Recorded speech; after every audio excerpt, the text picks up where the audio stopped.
દેશમાં કોરોનાના વાયરસના સંક્રમણે ફરી એક વખત ચિંતા વધારી છે।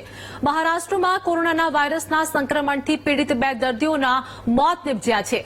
સમગ્ર દેશમાં મહિનાની શરૂઆતથી જ અત્યાર સુધીમાં 257 કેસ નોંધાયા છે। મહારાષ્ટ્ર, કેરળ અને તમિલનાડુમાં કોરોનાના એક્ટિવ કેસ જોવા મળ્યા છે। દુનિયાના અન્ય દેશોમાં પણ હવે કોરોનાનો કહેર વધી રહ્યો છે। તો સિંગાપોરમાં છેલ્લા એક અઠવાડિયામાં 14,000થી વધુ કેસ નોંધાયા છે।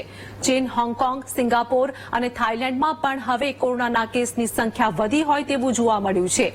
JN1 નામના વેરિયન્ટનું દુનિયામાં સંક્રમણ વધી રહ્યું છે, તો અગાઉના વેરિયન્ટની સરખામણીએ સંક્રમણ વધુ ઝડપથી ફેલાતું હોવાનું પણ અનુમાન છે।